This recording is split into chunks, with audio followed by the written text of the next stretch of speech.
What's going on, everybody? Jason Cutter here. Welcome to the Authentic Persuasion Show live. So coming at you, it's Thursday morning, December 3rd. It's 8 a.m. here Pacific time, 11 a.m. Eastern. Hopefully everyone's doing well. Hopefully everyone had a nice Thanksgiving holiday. For most people, I would guess it was very quiet. It was much different than your normal Thanksgiving weekend, Thanksgiving holiday. On one side, it could be kind of lonely. You don't have a lot of family. You don't have a lot of things going on. On the other side, it could be absent all of the drama that happens around the holidays. So hopefully that was easier. My special guest today, Rob, is on his way. So I thought I would chat with you guys and take this time to talk a bit about this end of the year push. Now, I did an episode on the podcast about this recently, where this is an interesting time of year for people in sales and in business, and there's two ways to go about it, and neither is right or wrong. There's no right or wrong about an approach.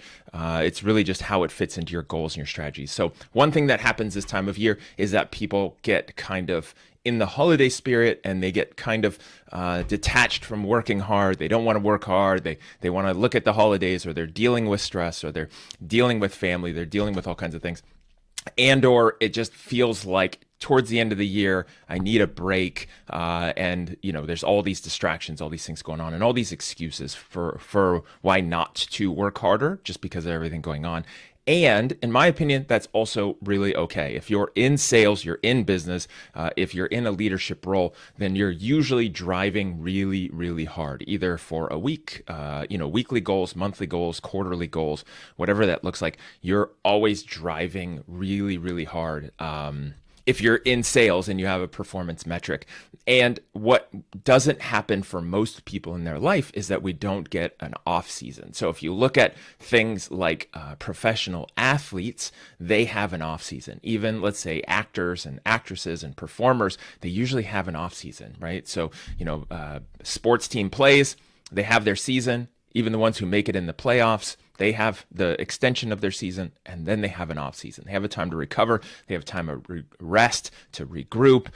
When you're in sales, you don't really have that off season. It's really tough to justify that, because if you're not working, if you're not pushing hard, you're not making money. And I think one of the biggest things is to give yourself that break when you think you should, but be intentional about it. And make that a focus of your time, which is, okay, I'm going to take this time off. I'm going to take these 2 weeks. I'm going to slow down or ramp down these 4 weeks at the end of the year. Whatever it is for you. Some people do that in the summer so they can take some time off during the summer. And I think that's really important if you're pushing hard, to give yourself that recovery, because at some point you're just going to tire out or burn out. I think burnout is a completely different topic. That's usually at the intersection of doing something you don't want to do, or that isn't in total alignment with you, and pushing too hard to go after something maybe that you don't necessarily want.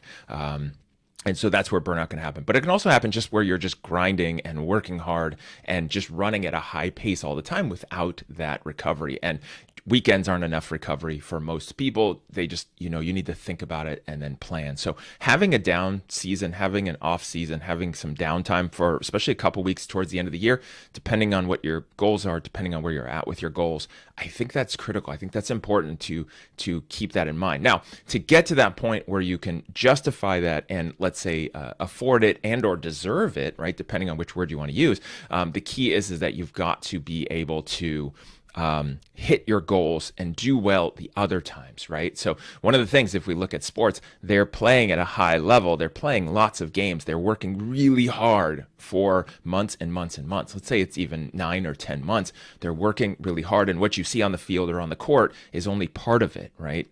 There's also practice, and there's watching game footage and all those things that, I've talked about in the past that relates to sales. The thing is that they're pushing really hard, and then they're taking that off season. If you're in sales, are you hitting your numbers? Are you pushing really hard? Are you actually working really hard, or are you just filling in your time and having some level of activity and then thinking that you need a break?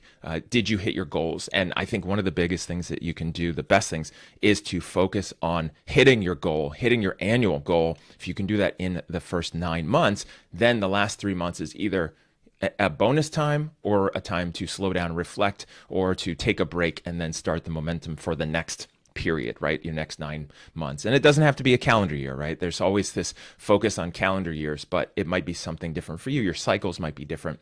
And so I think that's important on one side. Now, the other thing is that at this time of year, is for me, which is to push harder, to do more. A lot of the thoughts is that, customers are taking time off, people are taking time off, nobody wants to do business, nobody wants to do anything. And I disagree. I think sometimes it's a numbers game. You might have to do more outreach. You might have to do more efforts to find those people and to connect. But it's definitely a time to work hard if you want. If you want to reach those goals and you want to keep pushing yourself, then I think you can. And some of it might be planting seeds. Some of it might be actually closing new business. Whatever that is, at the other end of the spectrum is working hard and finishing the year strong and just pushing through. And then maybe your down season is in January. Maybe that's when you're going to take some time off. Now, I say this because what happens a lot and what I hear a lot from salespeople, from leaders, from businesses, and I've heard this forever, is that, it's the holidays and you can't close deals, right? Or it's this holiday and you can't close deals. The weather's bad, you can't close deals. Oh, there's the election, you can't close deals. Like, there's all these reasons why somebody thinks they can't be successful. And for me, it's a mindset issue, right? It's a mindset where somebody says, I can't do X because of X. Because of this, I can't do that. And if you want a great example of this, I don't have the link here with me, but if you search Victor Antonio, and I think if you just Googled Victor Antonio, who's a sales coach and trainer, he's a brilliant guy. And then I think it's wedding dresses or just dresses, and you search for that. He talks about when he got into a sales role and he was selling dresses, and everyone around him, everyone at the company said, you can't sell dresses in December. It's just, you don't sell dresses in December. I think it might have been wedding dresses. And he's like, that doesn't make sense. Why not? And he didn't buy into that excuse. He didn't buy into that mindset. And so he just said, why not? I could sell them anyway. And then he absolutely crushed it. And he went out there and he closed lots of deals. He sold lots of dresses and actually had a fantastic December, and proved to himself and others that seasonality excuse, I'll say, is something that it's a choice, whether you believe it or not. And I don't want people to use that as the reason why they're not working in December. And again, that's why I started with, if you want to be intentional about some time off, that's fantastic. I totally agree. I think it's good to do a reset, reevaluate, look at where you're at, where you're going. Are you on the right path, right? Especially in a year like this, 2020, which has been a fascinating year for pretty much everybody. Some people doing really well, some people having to pivot, which is the word of the year. Some people shifting what they're doing, some people going backwards and then maybe moving forwards again. Whatever that is, maybe this is a great time to reflect and go, okay, what worked? What didn't work? What could I do different next time? What do I want to do? Where do I want to go because of this situation right now? And with the timing, what do I want to maybe focus on in the next year? And then on the other side, which is just to push harder right now for some people. Some people, you're sprinting to the end and get to that point where you've left it all in the field at the end of the year. Again, or the other end is that you need a break. And I think that's very important to not buy into that excuse. I mean, I used to see that a lot when my first sales job, what I call my first real job that I had in a business and sales environment was in the mortgage business. And so I started in August, and when December came around, November, December, I was told nobody buys houses. Nobody buys houses. Nobody does anything. Nobody's selling houses around Christmas and December. It's just not what happens. And I thought, why is that? Like, I think people are always doing transactions. People are always going to sell. People are always looking to buy. I mean, just because there's a holiday doesn't mean that everything stops. Now, it means most people are going to stop. People who need to sell, maybe it's because they got a job relocation or there's been something that happened in the family. Maybe they have to sell. Maybe it's financial issues. There's always something going on. There's always transactions. Things don't just stop in the US for a holiday, like across the board. Like, everybody doesn't just stop.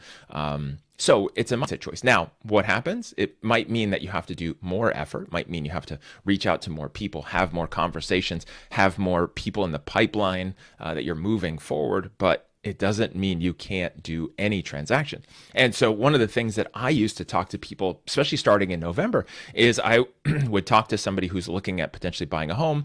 They're currently renting, they're in an apartment, they want to buy a house. I remember this one couple, it was a husband, wife, and they had 2 young kids, and they just wanted to get into a house. And I said, okay, this is great. Let's get you qualified for a loan, and then let's get you out there. I have a realtor you can work with. We have enough time. Let's make this happen before Christmas. And they said, well, we don't want to do that. It's the holidays. We have a lot going on, and we don't want to move, and we're not sure if we can find anything in that time frame. And then I said, hey, let's do this. I want to have you think about something. So close your eyes if you want, but you don't have to. And I'm sitting there face to face, and most people aren't going to close their eyes because it seems kind of weird, especially thinking, I'm 27 at the time. So I'm kind of younger, and it's like, okay, who's this guy? And now what is he going to do with our eyes closed? And I'm like, hey, imagine this. It is Christmas morning. You wake up, you and your family, the 2 kids, come downstairs and see your Christmas tree with presents underneath it in your new house, in your living room, Christmas morning. And that's how your Christmas morning starts. What would that be like? And they're like, that would be amazing. And I said, okay, well, let's make that happen, and let's do what we can to see if we can accomplish that in the time that we have.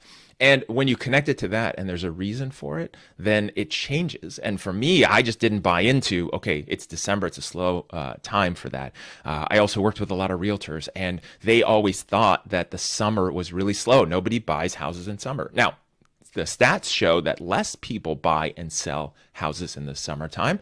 Most people are distracted. But what I also found is that it became a self-fulfilling prophecy for a lot of people there were realtors who said, nobody buys in the summer, so I'm just going to take the summer off, right? I'm going to go out on the lake, or I'm going to hang out. I'm going to go on vacation.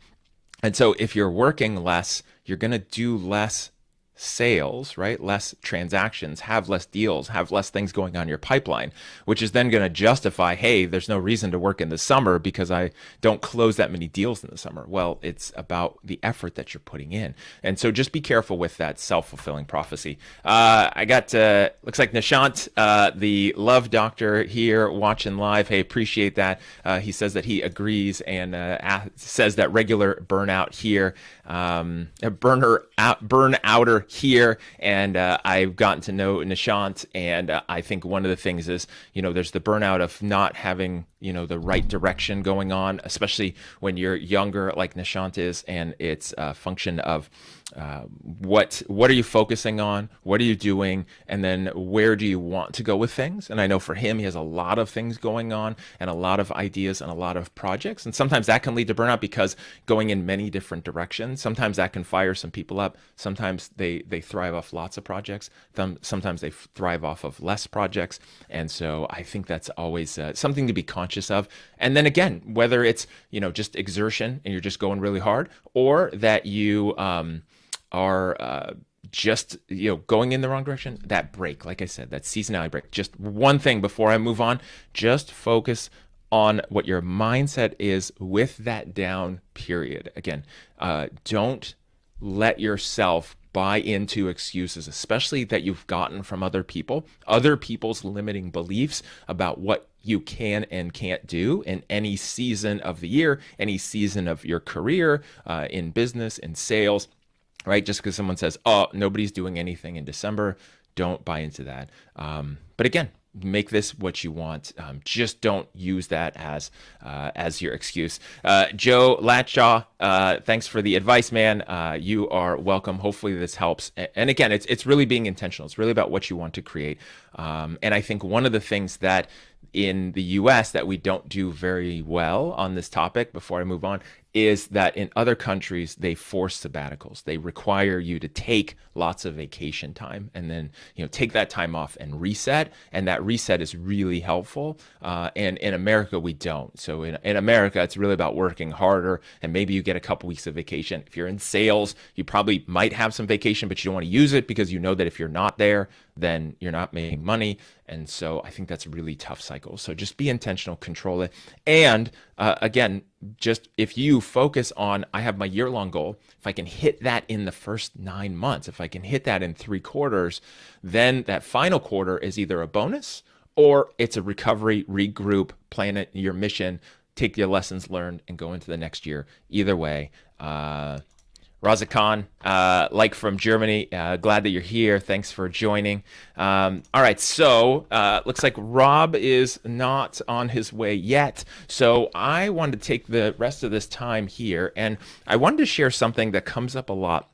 And people ask me, my background and my experience is in inside call centers. So it's in telephone call centers where we're doing mostly inbound telephone calls and selling some kind of service. So it's been financial, debt relief services, and it's about helping people in some situation, but it's been all over the telephone, and it's been primarily inbound. So it's about doing marketing, creating marketing that would drive inbound phone calls or inbound inquiries through a website or things like that. And so I think that's important to set the stage, which is that's the background I came from. Then now it's been 2 years. It's actually 2-year anniversary this week of me starting my consulting company.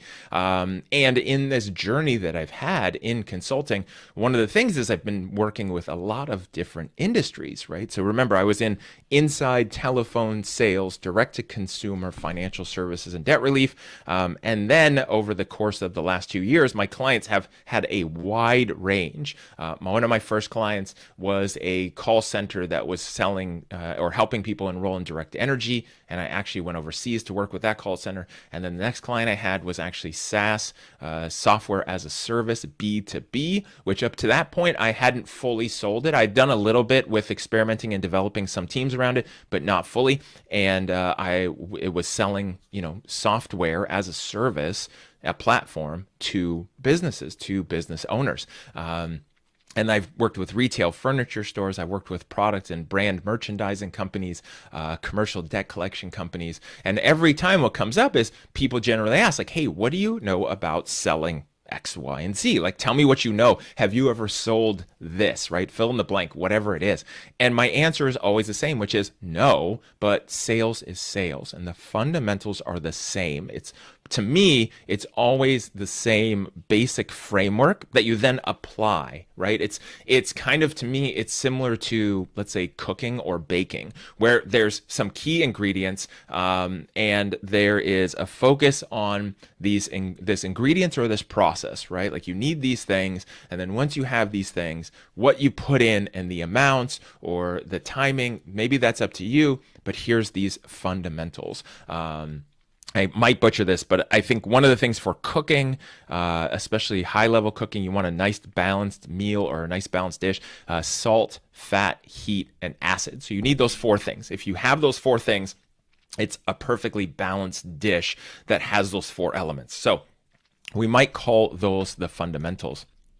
Now, for me, what I've found is that sales has that same thing. So no matter what you're selling, no matter what you're doing and how you're going about it, there's some sales, what I call the sales success fundamentals. And if you've listened to my podcast, if you've seen videos, if you've seen stuff that I've done, I talk about this a lot, which is these sales success fundamentals and what they are. So what I wanted to do here is cover these and give you this framework, which I think is important. And again, I honestly, truly feel this applies to any sales process, to anything being sold that you're selling that requires or includes some type of consultative decision-making process where there is a couple of factors. One is that not every person wins, so not everyone is qualified. If you talk to 10 people, it doesn't mean that all 10 of those people will be the perfect fit, will be somebody that should be a client. You might want them to be a client,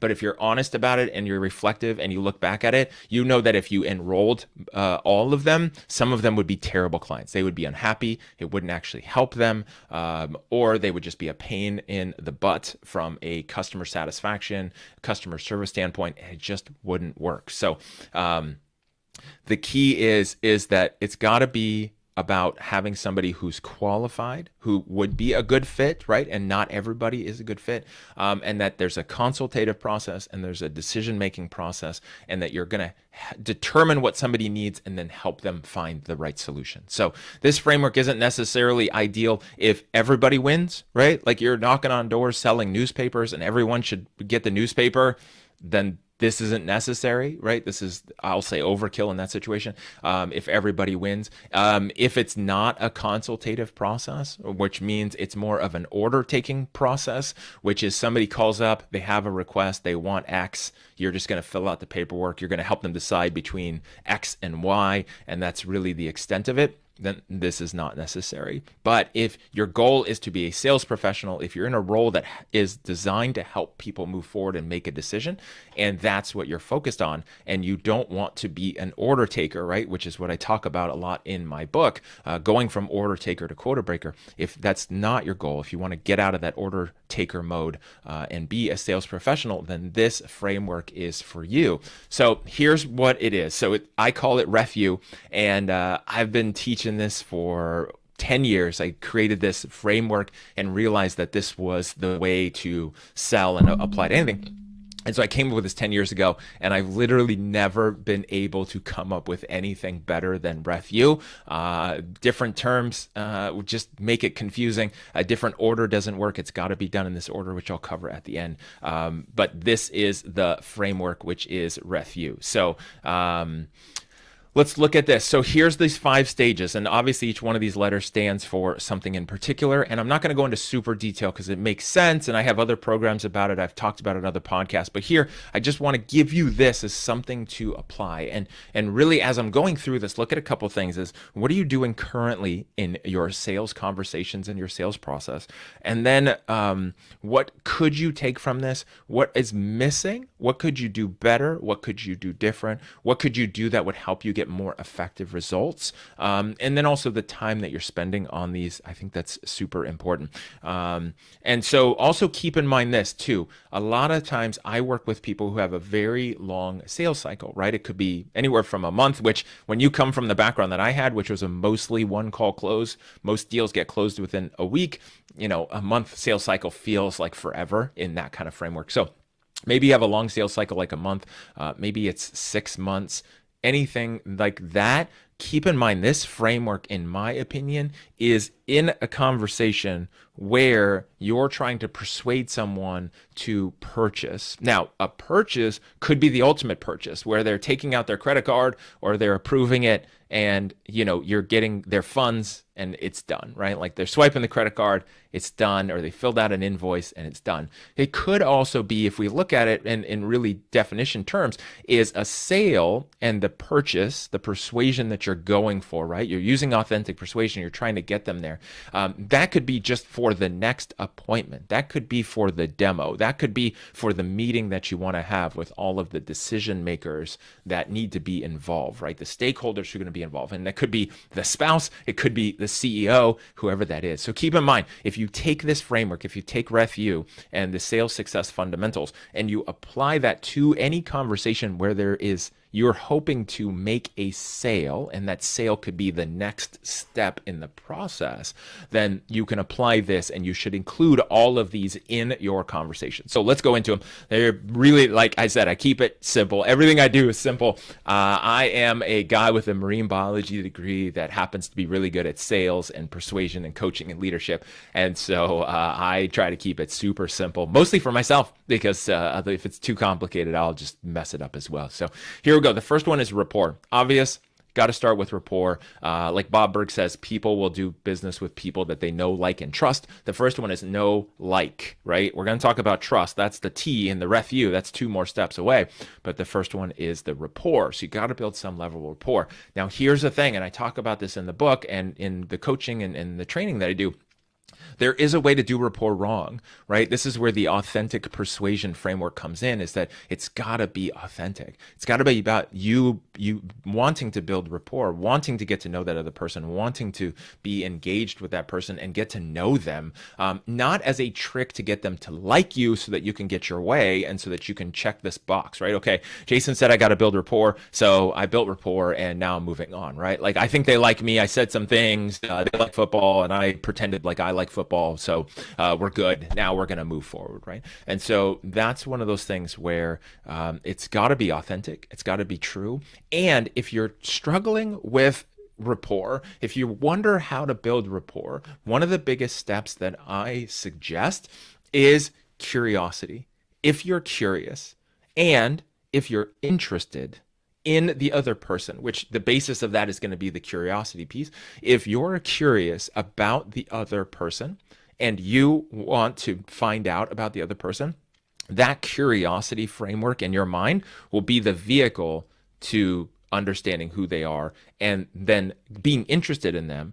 And when you're interested in someone, they will find you interesting. What's crazy, this is what's so wild, and I think it's fun, crazy in a good way, is that when you're curious about someone and when you're interested about what makes them tick or what they've done in their life or what they're doing now or what they're excited about or what their interests are or their hobbies or their history, anything like that, when you're curious and interested and you ask questions and you actually care about the answers because you're curious and you're interested, what's fascinating is people will find you interesting and they will like you, right? Just by asking questions and being curious, somebody will say, wow, in their mind, wow, this person is really curious and interested about me. I really like them. This is great. And so the thing is that if you do that and it's coming from an authentic place, then it works really, really well. And I think that's the key, is to come at it from that framework. And then, so that is the rapport piece. And obviously the key is how much time do you spend in the rapport? That's going to be up to you. So the rapport piece for you is going to be, it could be your personality type. It could be the conversation length. If you have a long sales cycle, you might need to build lots of rapport. It also is going to depend on the other person. So there's no specific time. I'm not going to say build rapport for 2 minutes and then move on and do this. Ask this question to build the right rapport. Some of that's just customized to you, right? So these are fundamentals. Now let's talk about empathy. And before I get into that, it looks like I'm going to bring on my main man, Mr. Rob Howze. Can you hear me right now? I got you, man. So listen, I go on LinkedIn. I was like, oh, Jason, he's doing like a pre to the a show. Oh, interesting. This guy's really busy. Then I look at a text message and I see it's from you. What I'm trying to figure out is, how do I invite people to an event, have in my calendar the time for an event, but still have the event time wrong? I just don't understand how this is possible. It happens, man. It's life. I had a networking event a couple weeks ago. I did the same thing. I had 3 reminders in my calendar to block it out 3 different times, so I really protected it, and I still blew it by 45 minutes. So either way, you're here. Welcome to the show. You were teaching. I'm teaching.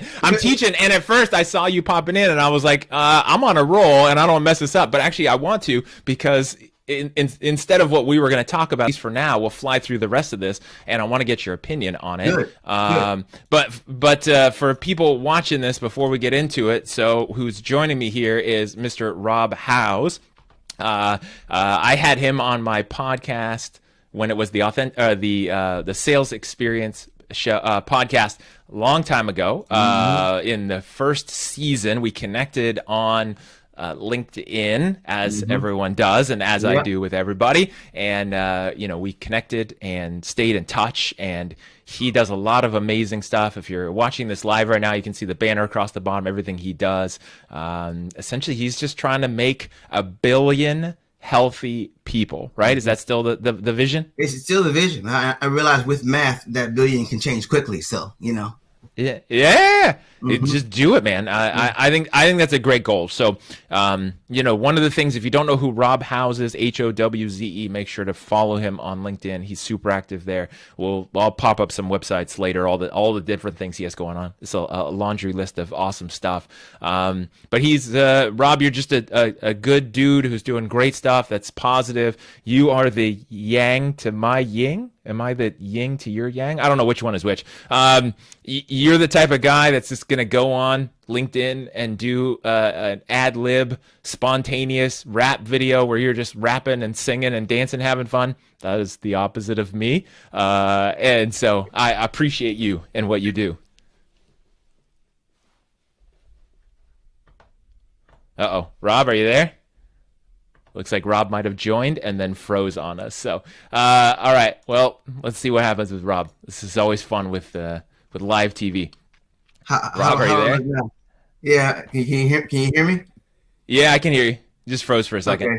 So I'm actually in here forcing quit on applications. I should be getting some bandwidth power coming soon here. All right. So you were watching and you thought I was doing the pregame show waiting for Mr. Rob. And so I'm teaching, like you said. So I always have something on deck just in case, because it's live TV. You just never know what's going to happen, right? Absolutely. Internet, schedules, sickness, just got to always be ready. So anyway, going through my sales success fundamentals, we've talked about those before. In fact, we were just talking on your new podcast with you and the amazing Wilton Rogers. And so, we're talking about this. I covered, I call it refu, which is a silly name. It makes no sense. It doesn't even flow. It doesn't come out of the mouth well, but I can't literally find a different set of letters to use. It's so perfect. The words and the letters are just like spot on. You just can't change it. And the order is so important. I can't even spell something cooler with it. So the first one was rapport. Now let's talk about empathy. So with empathy in the sales process, it's about asking questions, right? And when you ask questions, you show somebody that you care. What's your riff on building empathy early on in that conversation in a sales conversation? Exactly what you just said. I mean, empathy is the cousin of understanding. Or called the brother, sister, they're close, and people, the more understanding you have, the closer the relationships become. Because if you think about it, if you don't understand someone, or if someone doesn't understand you, then you're not going to be that open to share with them. But if they do understand you and they show that, then you'll be open to share with them. But what does that really mean? It just means the relationship gets closer. And so we begin to start moving closer and becomes more intimate, the more empathetic. We call it empathetic listeners. It's a new term that we like to use. I said we, it's just me, myself, and I. But, all three of you. Hey, I love it. That's how movements start, right? Just it's me, myself, and I, and then see whoever else wants to get on. Yeah. And I love that. I've never heard of that, obviously, because you're just making things up on the fly, which I love. Is the empathetic listening, because for me, people, this is in the sales conversation, this would be discovery, right? This is the question asking phase. This is where people get hung up a lot in many different ways. And I'm not going to go into super detail here. You can definitely read the book if you want to get more detail. But the key is that discovery portion is doing a couple things. One is you're asking questions because you want to uncover the deepest level of truth that you can then hopefully solve if it's a good fit. And the listening is key, because a lot of times people ask questions just to ask questions and to check boxes, or just to hear themselves talk. They're not asking questions and then listening to understand, listening to be empathetic, listening to actually because they care. They're just like, okay, just waiting for their chance to talk. That's it. And that sounds like an argument, basically. You're arguing with somebody and they're talking, but the whole time they're talking, you're really just thinking about what you're going to say next. But Rob, what about? Yeah. And nothing happens besides a bunch of noise and energy lost. So we don't do that. Empathy is the way to connect the dots and bring people closer. But doing that, how? How do you get somebody to do this? I think that's really the key. Like you said, it's the empathetic listening. And when you're listening, it means you're not talking, right? As my grandma used to say all the time, 2 ears, 1 mouth. If you just remember that in a sales conversation, in any conversation, in a conversation with a significant other or a friend or someone you just met at a coffee shop, if you listen twice as much as you talk, other people will think that you care a ton. Even if you say very little. How do you do that? You have to ask questions, because you got to get them talking. Yeah. And if you're not talking and they're talking and you're listening, it builds this level of empathy that's wild. Absolutely wild. Yeah, the relationship capital grows pretty fast. Yeah, and then when you get somebody to talk, right? Because you're caring, so you're asking and then you're listening, they're talking, they're going to share information that's going to hopefully give you the breadcrumbs that will help you find how do you solve that, right? How do you do that? And so, and then the next part is trust, right? So what happens is you can't just say, I want to build trust with you. Hey, Rob, you can trust me. It's okay. I'm a professional. You can trust me. That's the quickest way for me not to trust you. Like, telling somebody to trust you is the quickest way for them not to trust you. It's okay, Rob. You can trust me because I've worked with these companies before and they trusted me, so you can trust me. It's okay, Rob. Right. That's the world we're living in. And we're gonna hit that on that one, guys. It's okay. You can trust me because I have 1 million followers, so it's okay. And sometimes that works, right? Social proof is important. Sometimes. Yeah. You need that capital, and I think that's key, right? And I'm not dismissing that, but the key for me to build the trust is to do those first 2 steps, right? So when you do rapport in a proper way where they get to know you and like you, right? Like Bob Berg says, and then you do the empathy part with the questions and the empathetic listening and building that part where they feel like you care about them because you actually do, hopefully, then they learn to trust you because you put those 2 things together and they're like, wow, I like this person. I feel like they care. I feel like they want to help me. I feel like I can trust them. These letters are lining up, man. I see how you were stuck with that word. And this is like, this is right in order. This is right in order. Yeah, no, you can't. And then, and in this step, this is where you're also coming in intentionally with your monologues. And so for me, what I always joke about and call the monologue is what salespeople like to do in the very beginning, which is, hey, I know we just met. My name is Jason. Here's what I do. Here's my company. Here's all my social proof. Here's my testimonials. Here's how great I am. Here's my features and benefits. Here's everything from my brochure. And there goes Rob on the video. He's fallen down into the pit of whatever, because it's terrible, right? And that's what, I don't know why, but that's like the standard. If I throw enough crap at you, you're going to want to buy from me, right? Yeah. No, yeah. And what school was teaching that? I don't know. I don't know. It's just a and there's so many different standard school. It's standard school. That's it. The same school that doesn't teach everybody anything about financial wisdom or emotions or relationships. All of those. That school. The one you need to build. That's the one you need to build. Cover all those things. That's what I'm building too. But honestly, I know you are. What you just said. But you're right, man. Oh my gosh, it's so. That's why I like what you do, because you're helping people understand the importance. Not just do this because that should happen. This should. Yeah, we hear it, but no. Walking through this word, say the word. Say the word again. Refu. It doesn't make any sense. But so, and this, speaking of that monologue and, kind of the not the extended elevator pitch or the social proof, to me, this is where it comes in, right? So you do the rapport, you do the empathy, which is the questions and the discovery, and then you get the trust, right? There's a foundation built and some fundamentals. And then here is where you start to talk about yourself.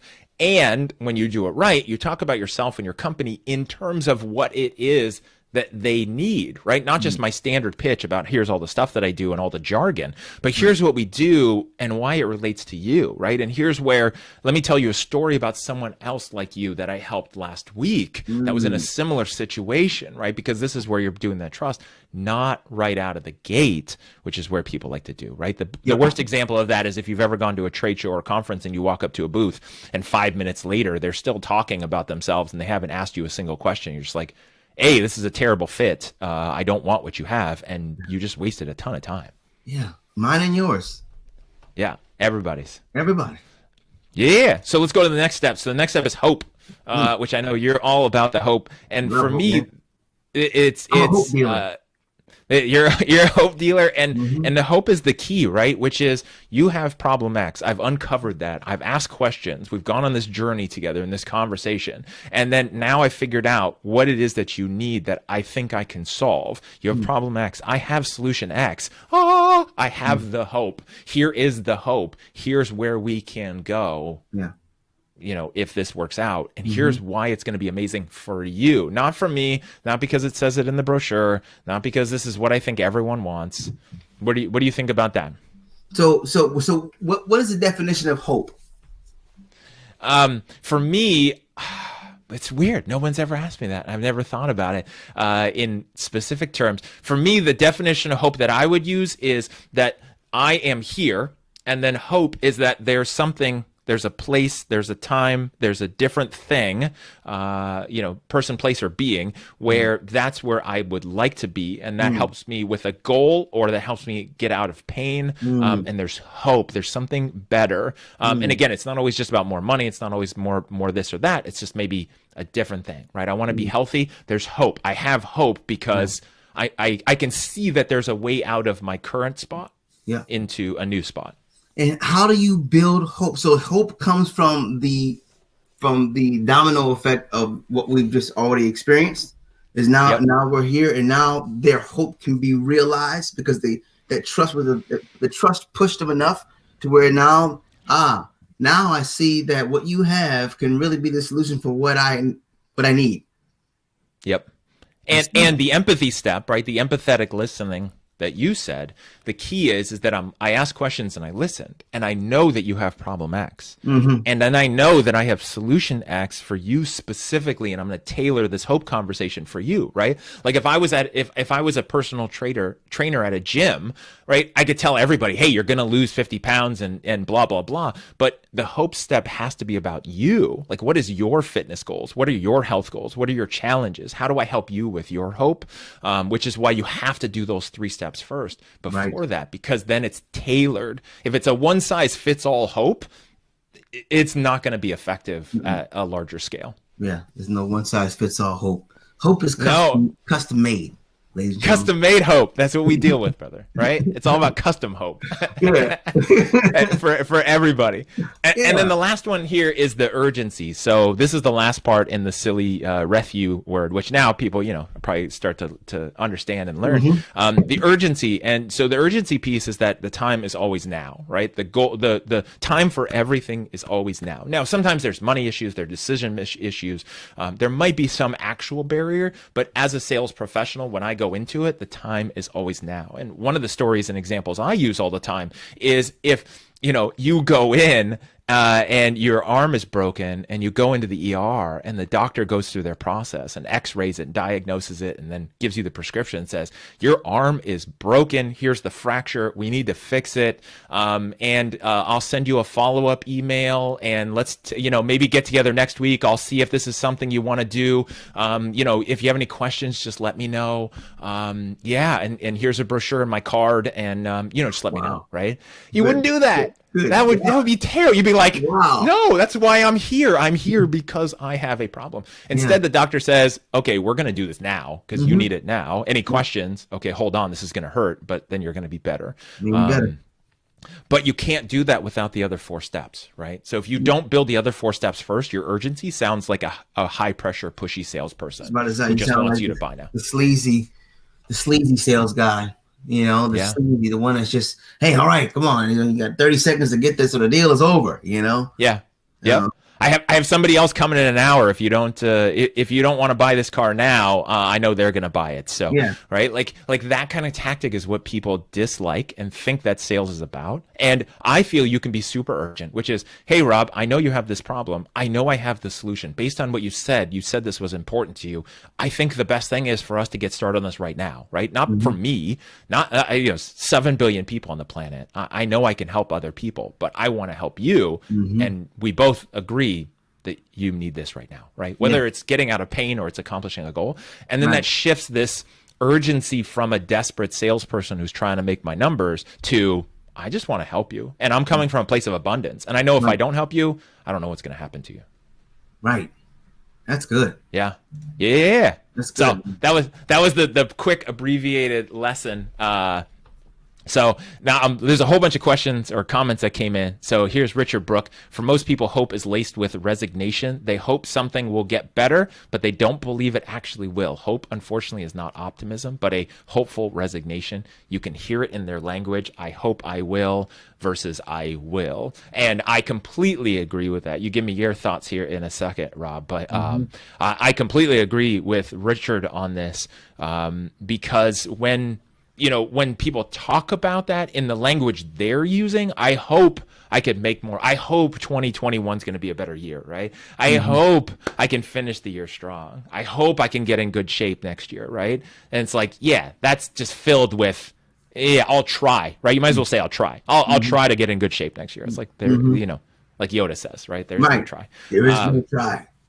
Yeah, and so I think that's important from a standpoint for them in this context, and what we're talking about in a sales process is giving them the hope, not saying, "Hey, I hope you're going to do this," but it's like, here's the hope of what it looks like. Here's what it feels like when you have this. It will feel like this, and your life will be like this. Okay, now hold on, we're going to go. That's it. Yeah, and I was going to say the same thing. Different context. On this side, yeah, we want to paint the picture of hope for them, and that happens. But on the other side, you're right. Hope is necessary though, because hope helps you to recognize what you desire, and then you have to take the action. Somebody said hope was like walking through the fire, and faith was leaping over it. I heard someone say that, but it's like it's a different kind of thing. You need hope that to see what you believe, but then you gotta really take action. It really comes down to taking action on what it is that the desire that was in you, and a lot of people get stuck on that. So we help them. Yeah. And I think the key is, and this is where, and I use the order taker term a lot, right? You know that, is I think this is where order takers stop a lot, is they build the hope. They get somebody on the hope step, and then they're hoping the other person, the customer, the prospective customer, then says, "You're right. This sounds great. I want some of what you're selling. Right. Here's my money." Right. And so the salesperson's strategy is hope. And then they're leaving off at this hope step, hoping, if I painted this nice picture, somebody wants it. But you're right. I mean, the thing is, if you keep in mind, if somebody really wanted whatever it is that you're selling, they would have already gotten it or done it, or they would have called you and said, "Hey, by the way, you sell this? Yeah, I want it. How much does this cost?" Right? If they have to talk to you through a process and you have to help them decide, keep in mind they're just going to put their head back in the sand if you're not careful, which is what Richard's talking about here. Right? Yeah, for sure. That's a good point, Richard. Yeah. So so that's review. It's super important. One last thing, and I kind of put it up on the screen there for anyone that saw it, but the order is important. Again, if you do that out of order and you do the urgency early, it sounds desperate and cheesy. If you do the hope too early, before you even know their situation, it sounds like one size fits all. And it just doesn't work. It's just not successful. If you say, hey, my name is Jason. Don't worry, you can trust me because I've been doing this for a long time. Like you said, man, red flags. I don't trust you instantly. Yeah, instantly. So let's since you're here, we got about 12 minutes, 13 minutes left. Now that we went through the education portion of this week, let's talk about your stuff. Let's talk about what you have going on. So there's some topics that we were going to discuss here, and we'll fly through some of them. Here's what I think is fascinating about you for people who don't know you. First one is you're the #1 Rob Howze on Google. So if anyone wants to find you, HOWZE, he's the #1 Rob Howze. Fun fact, as he waves to the fans. Fun fact, I had you on my podcast a year and a half ago. I don't have the exact date. Had you on. That's literally when it came to the end. How do people find you? You're like, it's super easy. Google #1 Rob Howze. And I was like, interesting. Where am I? I Googled it. I'm like the maybe 6 Jason Cutter on Google at the time. And I'm like, dang, I'm not even #1 Jason Cutter. That's messed up. I will tell you, I dominate the first 2 or 3 pages now of Jason Cutter over the last year and a half. Like, it's so much content. Like, no other Jason Cutters can compete right now. So anyway, it's an interesting self-promotional fun fact there, which I just think is funny in this day and age. And so here's the thing. Your wellness, health, you have things like Camp Fit. You're focused on worldwide community. And then there's this other side of you, which is fascinating, right? Outside of the music and the dancing and the fitness and the health and the mental health and the billion healthy people. Scale through automation, RPA, robotic process automation, and helping companies streamline their processes through AI and technology. Yeah, it's a very, very beautiful world, man. How does that come about? Like, how do you see that fitting in with each other? I mean, one of the things we're going to talk about is, those challenges that, automation solves, where that fits in. Where do you see that intersection of these two worlds for you? Well, here's the thing, man. Like, every single industry needs technology. They're using it now, and they're going to need it more. And they're going to need advanced technology. In essence, when it comes to communication and effectiveness and processes and being able to not just compete but sustain their own selves, They're going to have to implement technology. People can no longer just waste and spend their time doing monotonous, repetitive, mundane tasks. They can't do that. It's not for their well-being and just for the company. When your people are doing robotic behavior, you have a robot do it so that person can then go reallocate their time and energy to something more effective, add more value, become a better person inside because they're not locked. And so every industry, to some extent, is implementing this technology, and it's going to be. And if you do your research on how fast, we'll call it RPA, robotic process automation, Google how fast it's growing. Like right now, about close to 2% of the market is actually using it, middle and lower. It's going to quadruple, tentuple, sextillion, septillion. I mean, it's so interesting because I'm watching numbers, and every time the number changes and just increases because they get more data. The point is, every industry is going to have technology that's going to allow them to be more effective. And 2020 has shown us how 2020 has accelerated actually the pace at which this was going to have to happen. And for example, you got some companies that have literally fallen apart just because, they don't have the people to be able to man the hours that are necessary. And some companies that we're working with that have suffered from this found a way to leverage the technology and get those tasks done. Then the people that are working with them, working remotely, can focus on things they were never even focused on before. It's adding more value to the company. Here's the challenge. People are scared, man. People are scared. Like, this is a very scary time. And if you don't know what something is, fear is going to keep you from investigating.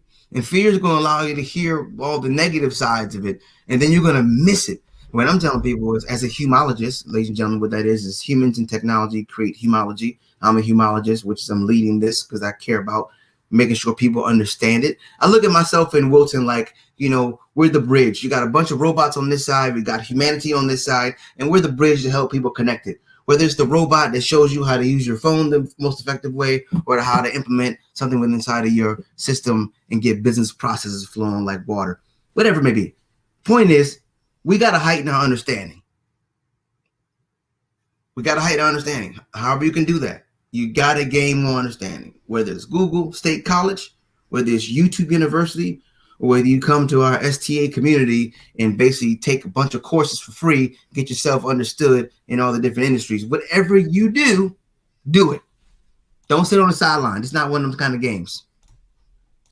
And I think that's great. I mean, because here's one of the things, right, is that most people are afraid of automation. Most people fear, and not in a Terminator Skynet, the robots are going to take over kind of a thing, but in a, they're going to lose their job, and where's their value? And if, and what I always say is that if a robot or automation can do your job as well as you can, you should be really worried.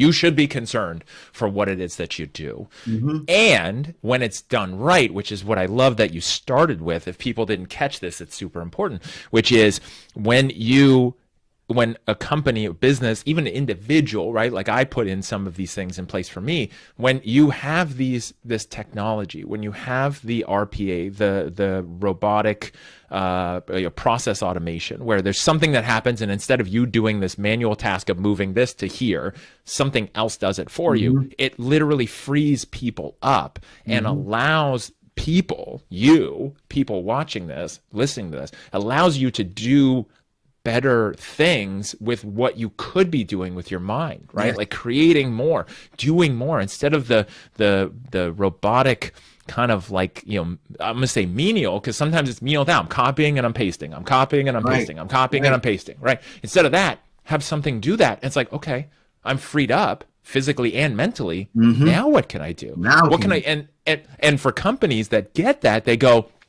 I want all the value I can get out of this person and what they want to do. And what's fascinating is that when you remove those menial tasks, those repetitive tasks, if you will, and free somebody up from that, they're usually happier because now they're doing something more, right? They're creating more, they're focused on more, they're creating something different instead of just like, oh my gosh, another Monday where I'm moving this over to here, and so I'm doing other things. And Richard Brooke jumped in, humanologist. He loves it. He says you're a smart guy. I completely agree. And then my friend Stephanie Roberts, who I've known for a long time via Facebook, looks like she jumped in here. Good stuff. Thanks for joining. So thanks, Richard.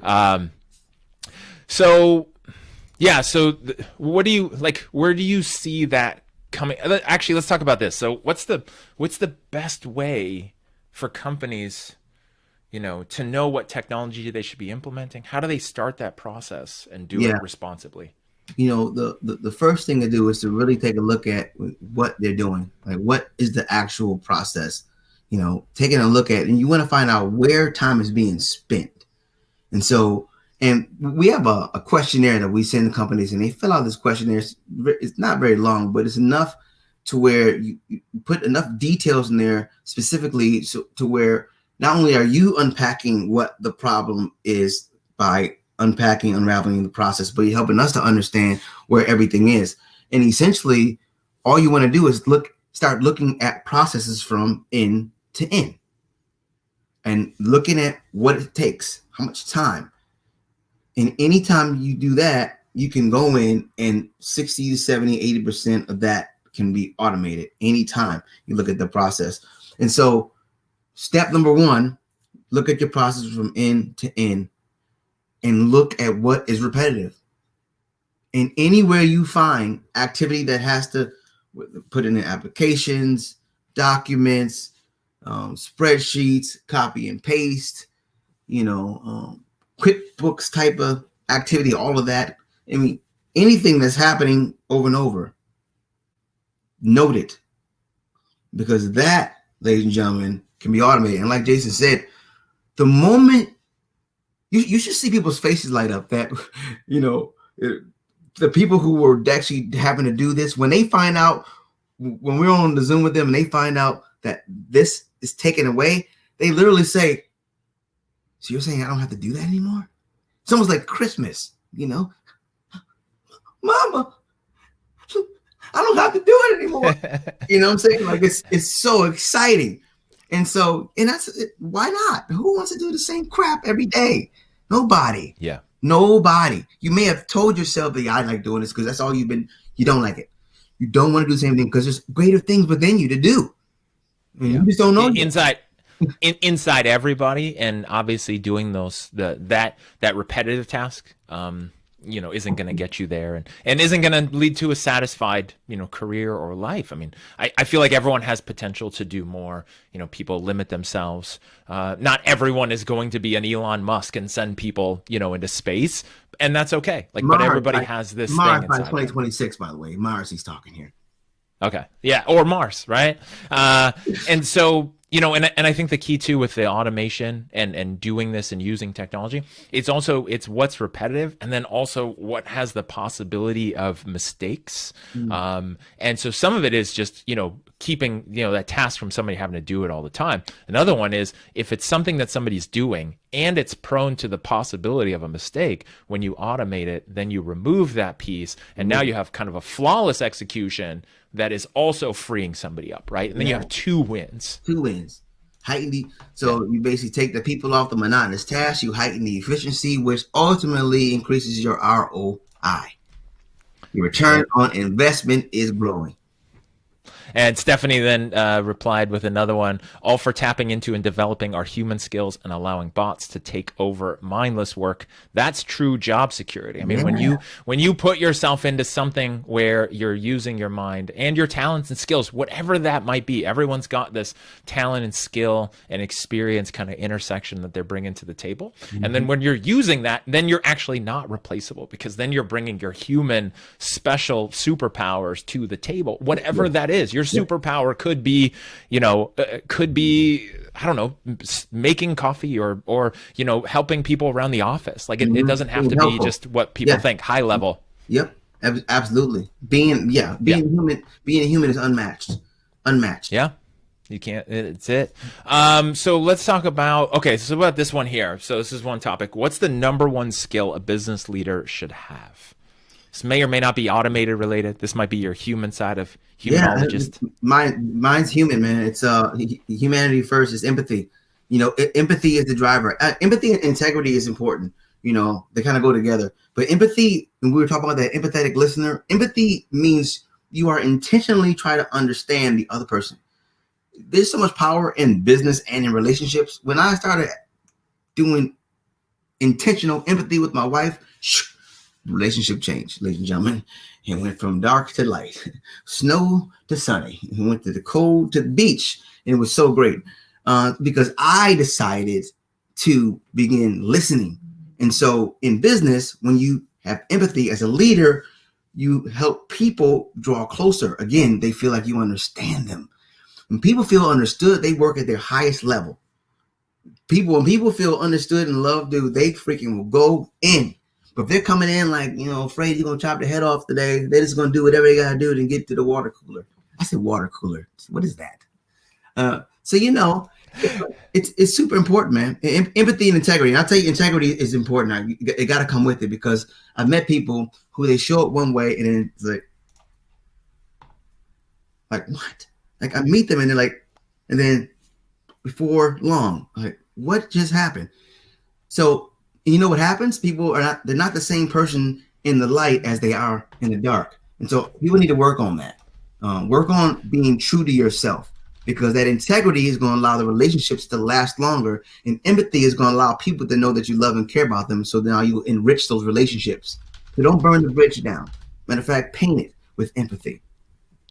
Yeah. And I think that's so important. Obviously, that transparency, that consistency, all of that fits into, other words you can use along with the authenticity. And I see that a lot where people in organizations literally focus, they have their work persona. They think they've got to have this work person, and then they have their other person, and they have their leadership mode, right? Like I put on my leadership mask and I put on my leadership suit, and then I'm a leader, and here's what I do. And then outside of that, like I'm a completely different person. And I think I understand kind of why that happens. I don't think it's effective. I think it's hard to maintain. I think people can sense it, even if they can't identify what seems off about that person, that leader, that individual, even that coworker. You might not always be able to put your finger on it, but you can sense it. There's something that feels off. Like dogs, animals can sense fear. You can tell when someone's not being real. True. And it's not in alignment with whatever they're saying and doing isn't matched. You can always tell. And I think that's huge. And I think, people need that. And I think for some reason, and I see this a lot, especially with new leaders, somebody, let's say they're in sales and then they get promoted to manager or, director of sales. And they feel like, okay, now I've got to be this, director, leader, manager person. I've got to run things a certain way. And that's, what I think leadership means. That's what I think it is. Study leadership, ladies and gentlemen. Study it. And then look at the leaders you like, and success leaves clues. So follow the trail, continue to keep growing yourself. Just do that. Just keep growing. You'll get there. And like you said, if you're empathetic and then you're consistent and what was the word you used? Integrity or empathy? Integrity. Yep. Integrity. So if you combine the empathy with the integrity, which means you're transparent, you're authentic. I recently interviewed a guy from my show, Steve Sims, and he doesn't like authentic. He likes transparent, which I like, which is what you see is what you get, right? You meet him, you like him or not, but that's who he is. I like that. And you just know who he is, right? That. And so you interchange these terms. And I think that's key. If you're not sure what to do as a leader, I would say do three things: is have integrity or be transparent and authentic, right? In that bucket. Empathy, which is where you care about other people and you want people to be in a better situation, right? Not sympathy, which Richard Brooke threw on here, and he's a big one on authenticity. So he and I chatted recently. He's going to come on my podcast, but he's got a book and a course and all these things about authentic networking, which I think is a topic we all love. Wow. I know that you're all about it, so that should be a fun conversation. But he says here in the chat, empathy is huge, not sympathy, which is, oh, poor you. I'm going to come down to your level and we're going to be sad together or angry together. Right. Empathy is, I'm sorry that you feel this way, or I understand and I feel it and I care about you, so let me help you elevate, right? So it's about let me if I can, let me be there for you in a different way. Right. Yeah. So I think if you combine those two things, and then also servant leadership, which is my goal as a leader is to serve you, the people Yeah. underneath me, have a mission and a vision, and then pull you with me. Like you're going to want to come along, and I'm here to serve you. Mm-hmm. And if I'm serving you, then you're going to want to be on this mission with me. If you do Yep. those three things, that's really it. You're good. You're really on your way, That's man. it. You're set. Yeah. You're set. All right, so I guess we should wrap this up. I feel like we could just keep going. Anything else you want to add? I mean, you know, we're over the time, but it doesn't matter. It's my show. I can do whatever I want. I know. Tell the network they can wait. Yeah. You know what I mean? It's a new age, man. You know, we got this power in our hands. It's still NBC, ABC, CBS. Well, that's LinkedIn, Facebook, and YouTube now, right? You know. Yeah, well, and if you really think about what's fascinating, and I know if anyone listens to Gary Vee, he says this all the time, but if you look at, 10, 20, 30 years ago, you wanted to have a show, you wanted to have people watching it, this big studio production, you had to have a big budget, somebody had to fund it, or you were on public access television late at night. I remember those days you watch somebody's like local thing and they're like in the public access, public network studio, and it's just terrible, it looks terrible, but that was the only other option you had. That's all you right? had. And then here's this. Two people just chatting on LinkedIn and interacting with people all over the world. I mean, yeah, man. Yeah, it's all. This has been LinkedIn has been the greatest. Honestly, the greatest thing that's happened to my social relationships and things of that nature. Do like business, personal, over the last 2 years, 3 years. I mean, everybody I know. Business relations. The reason I'm saying that is because people need to utilize this platform. I mean, LinkedIn is a place that you really can come. If you come with some value, you can get into a community very quickly, and there'll be people who want to communicate with you. They're going to be wanting to. And the percentage, here's another thing. I'm just throwing this out here. LinkedIn is growing so wide. You get so much love with the algorithm right now. That's better than probably that and TikTok. You get the most love if you put a post up. But here's the thing with LinkedIn. I'm not sure how many users are now. There's well over 650,000. I'm sure now. 650 million. Yeah. Thank you. And out of the active users, 1%. Now this is like 3 months ago, 4 months ago, is producing content. Maybe it's up to 2 now. Maybe it's grown to 2. I don't understand that. Why am I saying that? That means like it's all these people, only 2% are creating content, and then like a fraction of that is making video content.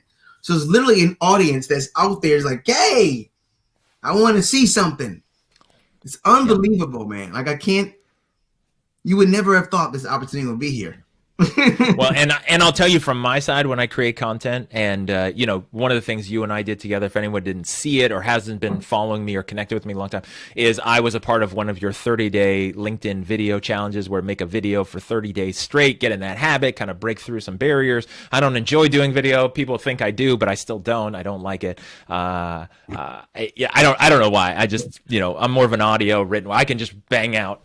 I can knock out 3,000-4,000 words a day if I write, but video, it's not my thing. But what's interesting is going through that process and doing those videos, and then all of the content. One of the things that fascinates me, which I love, is maybe low engagement, maybe not a lot of interactions with stuff, which is fine. And then always, every once in a while, something out of the blue, someone will say, hey, by the way, I've been watching your videos, I've been looking at your content, I've been listening to your podcast, I love your posts. Hey, can you help me with X, Y, and Z, right? Just lurkers out of nowhere coming out. And it's like, but that's just what you got to do. You just got to share as much as you can, because you never know where it's going to go. Never know, man. You never know. Yeah. 660 million users. Yeah, that's awesome. 200 countries, man. Like, I mean, what are you going to do here? What do you have to say? What do you have to say? I need you to say it. I need you to say it. I need you to sharpen your tools. Get this book. Jason, I mean, basically follow this guy's content. I'm telling you, because one of the things that is the hardest thing to do is you can have a great product or service, but you just don't know how to correlate that yourself with that, authentically. You just don't know how not to be unauthentic, because you just, for whatever reason, there's the thing. Like, even if what you have is so true and wholesome, when you're selling it, you look not like that. you know. So it's like it's important, man. It's important. So I'm putting the I love plug it. out for you, you know, because you know it's important that people build that skill, man. It's really helpful. I appreciate that. And the only caveats I would say, you said put that message out there on LinkedIn, unless it's cryptocurrency or telling me that I need more leads for LinkedIn. Those two things. Yeah, I think that's about it. So, all right. So people can find you, Rob Howze. For anyone listening to this, if you're not watching this, it's HOWZE. So you can find him on there. And then I have a few of your websites. So robhowzespeaks.com, which is the company one, campfit.global is the personal one.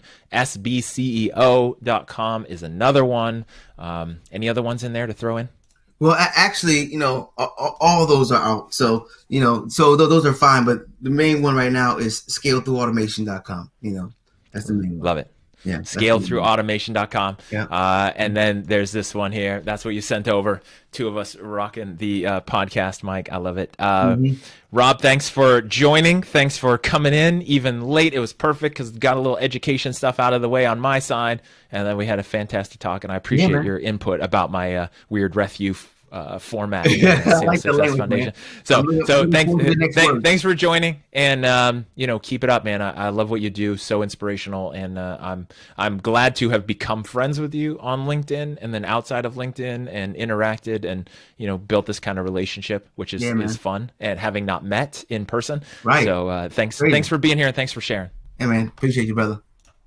Yeah, and then for everyone else, you can check out the book, AuthenticPersuasion.com. It's available there. I also have my coaching program, which is Vox with Jason. Rob took off, and that's it for this broadcast. I will catch you on the next episode and conversation about authentic persuasion.